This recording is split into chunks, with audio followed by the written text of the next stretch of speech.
To Grace, my mom's voice rang through the room, a radiant smile lighting her face as she lifted her glass. The one who made this magical day possible. I couldn't have done it without you. I froze where I sat, the words hitting me like a freight train. Applause burst out around me, the space filled with laughter and cheers. Grace, just a few seats away, gave a small, modest smile and nodded graciously. My name is Anna Clark.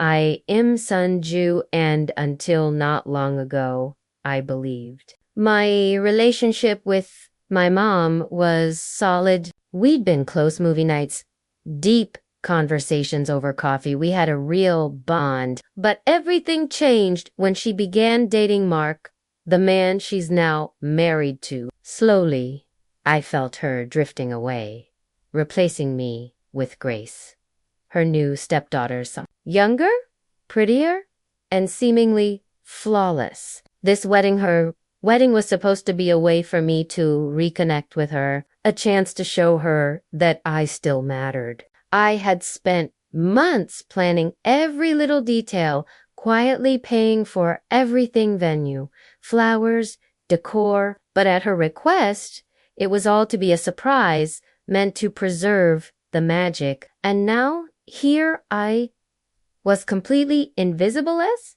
she gave all the credit to someone who barely lifted a finger.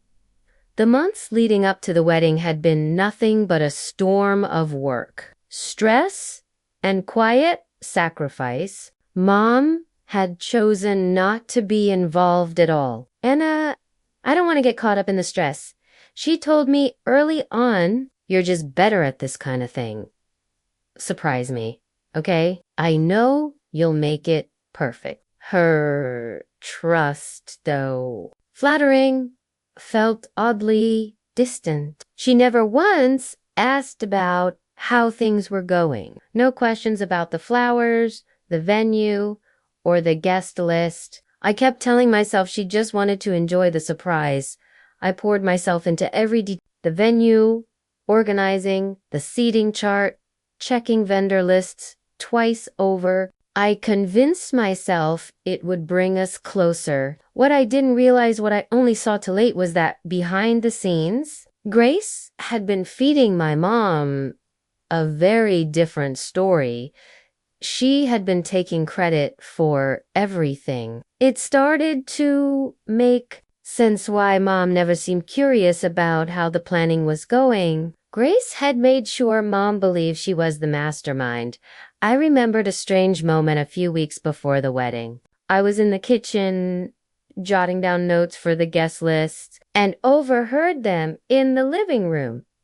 "Oh, Grace, you've been such a lifesaver with all this planning," Mom said, her voice soft and warm. "I honestly don't know how I'd have managed without you." Grace laughed, that airy, fake laugh that only annoys you once you know the truth. "Oh, it's really nothing.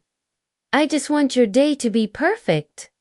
My pen froze. What was she talking about? Grace hadn't done a thing. Not that I'd seen, anyway. And then Mom added something that twisted my stomach in a knot.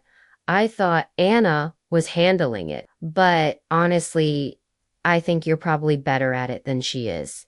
I stood there stunned. I wanted to confront them, but I didn't.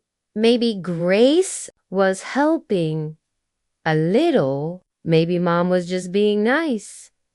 But now, hearing her toast at the reception, it all made terrible sense. Grace had planted a story, and Mom had believed it completely. In the weeks leading up to the wedding, I barely slept. I worked late, juggling my job and the ever-growing wedding to-do list. My desk looked like a war zone vendor: contract, fabric swatches, color-coded seating charts. When the florist called to say the flowers Mom wanted were out of season, I scrambled to find when the venue double-booked the space, I negotiated for hours, securing a new location at a much higher price. I even paid extra for a private tasting, choosing a menu I knew Mom would love. Everything from invitations to ribbons was done by me, all in secret, because she wanted a surprise. The surprise came at a cost. Sleepless nights, skipped meals, and a significant hit to my savings. But I kept telling myself it was worth it to see her smile. Now, sitting at the reception, I felt like I didn't even exist. A fork tapping against a glass quieted the room. I looked up. Mom stood at the head table, glowing with joy, her glass raised. I just want to thank everyone for being here today, she began, her voice emotional. This day has been a dream come true. And while I wasn't involved in much of the planning, I had someone who stepped up to make it all happen. My heart skipped. Maybe she meant me. Grace, she continued, voice full of pride, you've been my rock. You were there every step of the way. I couldn't have done this without you. The room erupted. Everyone turned to Grace, who smiled modestly, basking in praise. Mom's voice cracked as she added, I'm so lucky to have you. You made this day magical. Tears stung my eyes. Not a single mention of me, not even a glance. Grace called I just long enough to let a smirk flicker at her lips. I clapped mechanically. My chest ached. My hands trembled, but I didn't let it show. This was Mom's day, and I wouldn't ruin it. I just wanted the night to be over.